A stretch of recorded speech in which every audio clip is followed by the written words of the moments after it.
안녕하십니까. 2019년 10월 17일 최병목의 팩트 시작하겠습니다.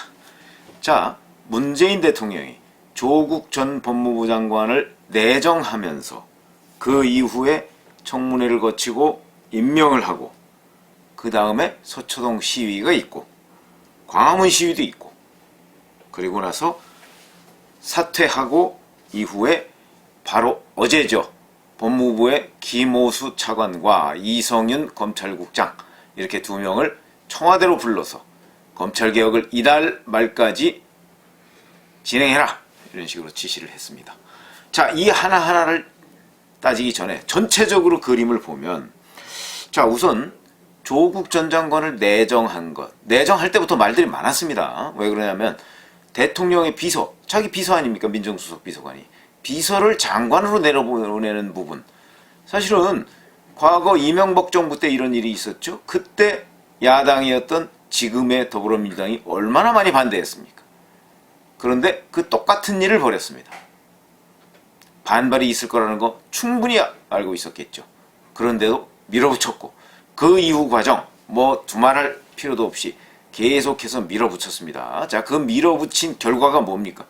결국은 문조 분리 현상, 무슨 얘기냐면 문재인 대통령을 지지하지만 조국 법무부 장관 또는 법무부 장관 후보자를 지지하지 않는 그 분리 현상이 있었습니다.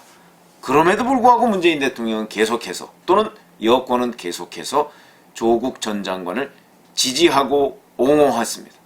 바로 이 결과가 지금 현재 나타나고 있는 대통령의 국정운영 지지율입니다. 이것은 계속해서 떨어졌고 조국 전 장관을 내정한 그때부터 지금까지 따지면 거의 10%포인트 이상 떨어졌습니다. 그런데도 여기서부터가 중요합니다. 문재인 대통령은 지금 이 부분에 관해서 성찰을 하지 않습니다. 바로 조국 전 법무부 장관이 사퇴했을 때 대통령이 송구하다는 한마디 빼놓고서는 나머지는 전부 다 남 탓을 했습니다. 그리고 그 이후에 바로 어제 법무부 차관과 검찰국장을 불러서 검찰개혁을 속도감 있게 추진하라, 마치 대통령이 직접 검찰을 지휘할 것처럼 얘기를 했습니다. 이것도 국민들의 정서와 완전히 동떨어진 얘기입니다. 그 여기서 바로 왜 국민들의 정서와 동떨어진 행동을 계속해서 하고 있을까? 또는 조국 전 법무부 장관을 왜 일찌감치 내려놓지 못했을까? 이런 의문이 들지 않았습니까? 그 의문에 대해서는 제가 사실은 명확하게 자신감 있게 설명하기가 어려웠습니다. 왜 그러냐면 한간에 온갖 소문 이런 것들이 많았기 때문이죠. 그 소문을 사실은 일일이 확인해서 진위 여부를 가려야 되겠지만 우리가 그 진위 여부를 기자라고 해서 어떻게 다 가리겠습니까? 그 해당 당사자들이 말을 안 하고 있기 때문에 자, 과연 이 진상이 무엇인가 하는 것은 끊임없이 우리가 밝혀내려고 노력을 해야 되는 그런 대상이지, 아, 이거다 라고 얘기할 수 있는 것은 없습니다. 그런 점에서 본다면 지금 뭐 다른 그 유튜브에서 보면 뭐 이게 있다 저게 있다 뭐 누가 뭐 망신을 당했다 끝났다 이렇게 얘기를 하지만 저는 그런 거 하나도 믿지 않습니다. 왜 그러냐면 끝났다 이렇게 얘기하려면 끝난 근거를 대는 것이고 끝났는데 다시 부활할 수 없는 거 아니겠습니까? 망했으면 망한 근거를 대야 되는 것이지 지금까지 그냥 일방적으로 본인의 기대를 섞어서 이렇게 얘기하는 것 저는 하나도 믿지 않습니다. 그런 의미에서 저는 오히려 자, 문재인 대통령이 내정 단계부터 지금까지 이거는 무엇인가 자신감 때문 아니겠는가? 만약에 이런 식으로 나가다가는 국정은 엉망이 되고 대통령 지지율 뭐 30% 밑으로 떨어지고 그 다음에 내년 총선 치러보나 마나다 이런 판단을 내렸다면 문재인 대통령은 이 결정을 또는 이렇게 밀고 나가지 않았을 것입니다. 그거는 우리가 문재인 대통령에 대해서 비판할 거는 하더라도 문재인 대통령이 완전히 무슨 우리 대한민국을 어느 쪽으로 한쪽으로 몰고 간다, 완전히 망하는 쪽으로 몰고 간다 이렇게 우리가 믿어버리기 시작하면 그거는 신념의 문제는 될지언정 팩트는 아닐 것입니다. 그렇기 때문에 제가 말씀드리는 얘기는 문재인 대통령 나름대로 자 이렇게 나가도 우리가 크게 문제가 되지 않는다. 내지는 내년 총선에서 폭망, 흔히 뭐 시쳇말로 그렇게 얘기하죠. 그건 아니다. 여전히 우리는 일당이 될 수 있다. 라는 자신감이 있기 때문에 이대로 밀고 나가는 거다. 그 배경에 뭐가 있느냐. 그게 중요한 겁니다. 지피지기 백전불태라고 얘기했습니다. 그거와 마찬가지로 왜 문재인 대통령이 이렇게 자신감을 가지고 있는가 하는 부분에 관해서 저는 그동안의 저의 경험 같은 걸 종합해서 말씀을 드리면 이것은 바로 노무현 대통령 당시의 트라우마 때문이다. 저는 그렇게 생각합니다. 무슨 말씀이냐면 노무현 대통령은 당청 분리를 소신으로 갖고 있었죠. 청와대와 당은 집권당은 분리돼야 한다. 그래서 사실은 노무현 대통령이 당의 열린우리당 시절인데 열린우리당의 당의장 뭐 정동영 당의장이나 뭐 이런 사람들한테 전혀 관여하지 않았습니다. 관여하지 않았으니까 당에서 걸핏하면 청와대에 들이받습니다. 사실은 당청 분리가 되더라도 당이 청와대가 당을 무언가 설득할 수 있었다면 설득하면서 같은 길을 향해서 갈 수 있었다면 아마 그게 최선일 텐데 우리 정치는 그렇게까지는 안 되는 모양입니다. 더군다나 그 당시에 노무현 청와대와 정동영 열린우리당은 그렇게는 안 됐던 모양입니다. 그러다 보니까 청와대가 깃발을 들고 우리는 이 길로 나간다 라고 했을 때 오히려 집권당에서 반대를 하는 경우가 꽤 있었습니다. 그 대표적인 경우가 바로 한미 FTA라든가 아니면 해외 파병 뭐 이런 것이었죠. 그런데 그렇게 당청 분리를 했습니다. 분리를 해서 결국 나중에는 2006년에는 뭐 그 당시에 한나라당이죠. 한나라당하고 대연정을 하겠다. 이렇게까지 얘기를 해서 또 온갖 분란을 일으킨 적이 있습니다. 자, 그렇게 해서 당과 청와대가 서로 따로따로 노니까 아 이게 될 일도 안 되더라 하는 거 하나. 두 번째, 임기 막바지에 가서 한미 FTA를 추진하고 그 다음에 제주 강정마을 해군기지를 밀어붙였습니다. 대한민국이라는 국가를 위해서는 한미 FTA라는 게 얼마나 중요하고 그 다음에 안보를 위해서 강정마을을 세우는 것들이 얼마나 중요한지 하는 것들은 웬만한 사람들은 다 알고 있습니다. 이것은 바로 진보 보수라고 나눈다면 굳이 나눈다면 그러면 진보가 아니라 보수적 가치 그걸 구현하는 프로젝트입니다. 그런데도 노무현 대통령은 진보를 대표하는 대통령이라고 얘기를 했음에도 불구하고 바로 이런 보수적 가치가 담긴 또는 한미 동맹이나 이런 것들 아니면 국가 안보를 지킬 수 있는 이런 것에 관한 결단을 내린 것입니다. 그 결단은 당시 핵심 지지층으로부터 굉장한 반발을 불러일으켰습니다. 집권당도 물론이고요. 핵심 지지층 얼마나 반대를 많이 했습니까? 그럼에도 불구하고 노무현 대통령은 밀어붙였는데 저는 그 밀어붙인 배경에 바로 핵심 지지층보다는 국가가 더 중요하다. 우리 국가의 백년대계가 더 중요하다 하는 노무현 대통령의 나름의 철학이 있었기 때문이라고 생각을 합니다. 그런데 이것 때문에 바로 핵심 지지층이 이반을 했습니다. 저는 지금 문재인 대통령은 이런 핵심 지지층의 이반을 가져올 어떠한 정책도 추진하지 않고 있습니다. 이 시각 현재까지 문재인 대통령도 앞으로 바뀔지는 저도 확신할 수가 없습니다만 제 개인적인 전망을 말씀드리자면 바뀌지 않을 것 같습니다. 그렇다면 노무현 대통령은 그래도 임기 후반기에 가서 나라를 위해서 정말 이것이 중요하다라고 했을 때는 과감한 결단을 했는데 문재인 대통령은 그렇지도 않을 것 같습니다. 오히려 그것을 본인이 과거의 교훈으로 삼아서 나는 저렇게 하지 말아야 되겠다라고 생각을 하는 것이 아닌가. 그것이 바로 조국 전 법무부 장관 지지 내지는 옹호로 이어지는 것이다.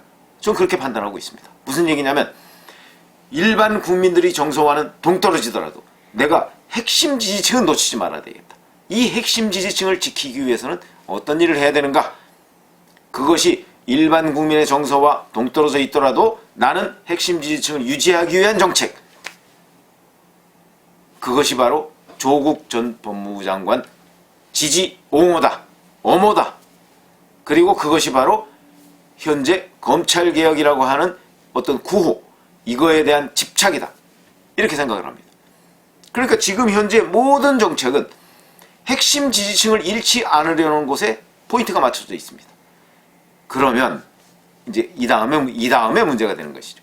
자, 핵심 지지층을 잃지 않으면 핵심 지지층의 주장이 일반적인 국민의 정서라는 것은 양극단은 빼고 얘기하는 겁니다. 무슨 얘기냐면 우리가 흔히 뭐 자유한국당 지지파, 더불어민주당 지지파 이렇게 얘기했죠. 더불어민주당 핵심 지지층, 이것이 바로 문재인 대통령의 지지층이고, 한국당의 핵심 지지층, 그 사람들은 또 반대쪽에 있는 사람 아닙니까? 그러면 요 중간층에 있는 사람, 뭐 대략 우리 국민 또는 유권자 뭐 한 4,300만 되죠. 거기에 그 중에서 한 40% 정도를 얘기합니다. 이 사람들의 정서와 더불어민주당 핵심 지지층의 정서가 만약에 완전히 다르다 라고 할 경우에 문재인 대통령은 고민을 할 수밖에 없는데, 지금은 제가 보기엔 완전히 다른 것까지는 아니어도 적어도 다수가 다른 것 같습니다. 그런데도 지금 청와대는 그 고민을 안 하고 있는 것으로 보인다.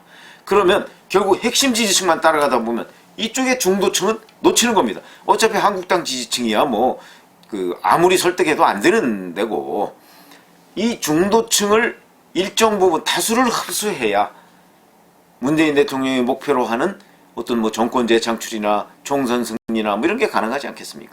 그런데 지금 청와대는 핵심 지지층을 주로 따라가는데, 이 핵심 지지층이 중도층하고 괴리가 굉장히 큽니다. 그런데도 핵심 지지층을 쫓아가고 있습니다.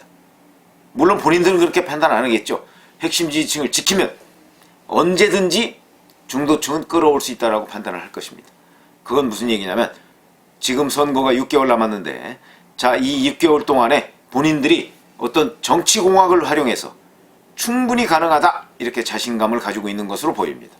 뭐 그런 것으로 우리가 생각할 수 있는 것은 바로 우리 공화당, 그러니까 과거 개념으로 따지면 핵심 친박들, 그 사람들의 길을 살려주는 쪽, 그건 무엇이겠습니까? 박근혜 전 대통령 사면 뭐 이런 거 아니겠습니까? 그렇게 해서 야당을 분열시키면 얼마든지 이길 수 있다 라는 판단이 우선 있을 것이고, 두 번째, 뭐 바른미래당을 어떤 식으로든 활용을 해서 한국당을 견제하도록 한다 하는 것도 있을 수 있을 것이고, 세 번째, 연동형 비례대표제를 온갖 무리수를 써가면서라도 관철시키면, 그러면 한국당과 바른미래당이 각각 뭐 한 10석 이상씩을 뺏기게 되는 것이죠. 바른미래당 그런 거는 육참골단형으로 내 살을 내줄 수 있다 이겁니다. 그러나 이것은 곧 한국당에 뼈를 부러뜨릴 수 있다. 육참골단이죠, 그야말로. 그런 판단을 하고 있는 것이 아닐까. 그러면 준연동형 비례대표를 도입하면 한국당과 더불어민주당이 각각 한 10석씩 잃는데, 문제는 그걸 누가 주로 가져가느냐. 주로 정의당이 가져갈 것이다 라고 판단을 하는 것이죠. 그러면 범여권 개념으로 따지면 이득이다 이렇게 보는 거예요. 바로 그런 판단이 문 대통령이 보이고 있는 지금 여러 가지의 움직임, 그거의 근원이 되고 있다 이렇게 생각을 합니다. 그런데 저는 이러한 문 대통령의 생각에 대해서 그렇지 않을 것이다 이렇게 생각합니다. 판단을 지금 잘못하고 있는 것 아닙니까? 라고 질문을 하고 싶습니다. 그게 뭐냐면, 문재인 대통령의 핵심 지지층, 우리 국민의 몇 퍼센트 될 거로 보십니까? 이건 또 더불어민주당 지지층하고도 또 다릅니다. 과거 친노 시절에 보면 15 내지 20%가 될 것이라고 합니다. 그러나 이 15 내지 20% 고정적인 거 아닙니다. 지금처럼 정말 문재인 대통령이 2년 5개월이죠. 5개월 동안 제대로 한 게 뭐 있어? 근데 아무리 꼽아봐도 그게 하나도 없다. 이런 상황이 내년 총선 때까지 계속되면 15 내지 20% 이거 지키기가 어렵습니다. 이것도 못 지키는 상황에서 아무리 지금 핵심 지지층을 보고 조국 전 장관을 옹호한다고 해서 중도층 절대 따라가지 않습니다. 이 중도층 중에 한국당을 죽어도 안 찍겠다 이런 사람 많이 있죠. 물론 많이 있지만 어찌됐든 간에 그렇다고 해서 중도층이 더불어민주당 찍지 않습니다. 그러면 더불어민주당은 핵심 지지층만 가지고서는 절대 과반 확보나 또는 범여권의 과반 확보 하지 못합니다. 준연동형 비례대표제 그거는 전 안 될 거라고 처음부터 말씀을 드렸습니다. 설령 그게 되더라도 아마 정의당의 표가 많이 가는 일 별로 없을 것입니다. 선거라는 건 상대적인 것입니다. 그렇기 때문에 자유한국당이 싫다 그렇다고 해서 그러면 민주당도 싫고 자유한국당도 싫으니까 투표를 포기하겠다? 그렇지 않은 사람도 굉장히 많습니다. 이렇게 볼 때 이 자신감이라는 것은 결국 나중에 상대적인 게임으로 한국당이 어떻게 대처하느냐에 따라서 모래성이 될 가능성이 있다. 이렇게 보는 것이죠.